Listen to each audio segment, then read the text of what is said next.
of a big win in their last outing. In the meantime, ito mo isa sa tech.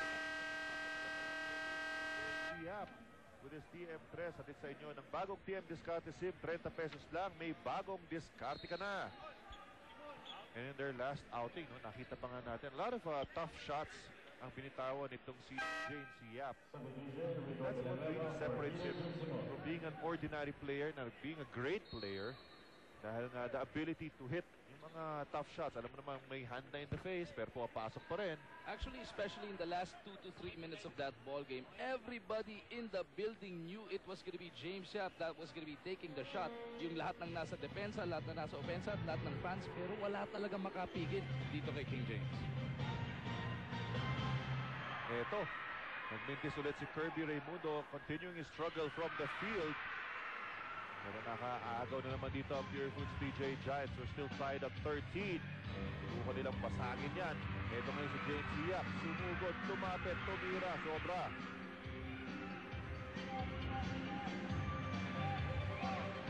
Here's Royland Bagyon orchestrating the play para sa Welco Dragons.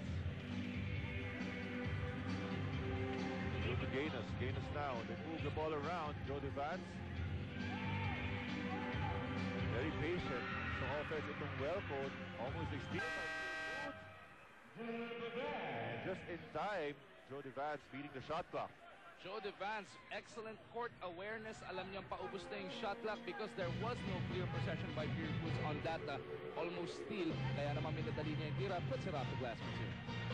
Roger Yap kicks it out. Ralini, 15-foot jumper is good.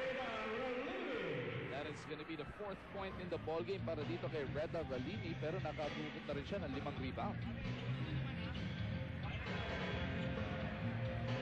Ito ngayon Pure Foods nag-adjust na sa kanilang depensa. Nagtatao-tao na sila dahil nga ibang klaseng shooting na pinapakita ngayon ng Welco Dragons to start ng ating Welco battling the TJ Giants tooth and nail. Tap na tayo at 15 for the 3rd time in this ball game. Binabanggit mo kanina, Richard, before the game actually started or during the early parts of this game, etong Welco has always been in the game in a lot of their losses. Ang problema lang, inaalam natin yung second meeting na nila ngayon with Pure Foods. They beat them for the first time in their franchise history in the first round. Let's see if they can do it again. Abdul Jody Vance hitting another jumper. Wala yung tira na yun ni Chico Lanete. Personal foul number 33, Marquis Gaines. Actually, in their first meeting, si Jody Vance ang naging best player in that ball game, scoring 16 points. 9 of those in the 4th and final quarter, and it was Jody Vance leading the locals. Actually, 5 player ng Welco Dragons ang nag-score ng double figures. Pwede naman gawin with Mark Isip right on the bubble with 9 points a game na yun. Itong Pure Foods continuing their domination of the boards. Nakakaraming offensive rebounds na yan ang Pure Foods TJ Giants. At yun nga, nakapuntos doon si Rico Villanueva. 6 offensive rebounds for the Pure Foods TJ Giants. Dito pa lamang tayo sa first quarter.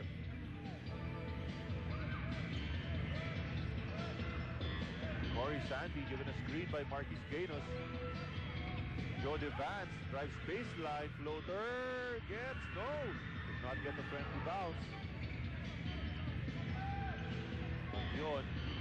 Ito naman si Jaire Ibanez this time using the glass. Kinol kaya yun, pabanda pa yung press neto ni Jaire Ibanez, and he's shooting 2 for 2 from beyond the 3-point line in this game. Transition offense ng Pure Foods, walang nangyari. Ito na ngayon ang Welco. Cross-court pass. Rob Wainwright nails another TM to rest. This is a good sign para sa Welco. The Welco Dragons making the TJ Giants pay for playing them zone. Kung natin minsan, ito si Jaire Ibanez at Alan Salansang, at sinasabi nga nila, kapag ka daw si Rob Wainwright nasa sahig at sinona sila ng kalaban, magsisisi talaga ang mga yan. In the meantime, Kirby Raimundo with a TM3. Nahihirapan siya kanina sa loob. Dito na lang niya kinuha sa labas. A quick transition basket para naman dito kay Marquis Gaines. Marquis Gaines scoring his first 2 points in this ball game. Less than 3 minutes remaining in the opening quarter. Both teams shooting well dito sa ating first quarter. Ito ngayon si Rico Villanueva. One step too many para dito. The paint, traveling violation at the outside. Other timeout is called on the floor. A little over 2 minutes remaining. dito po sa ating first quarter.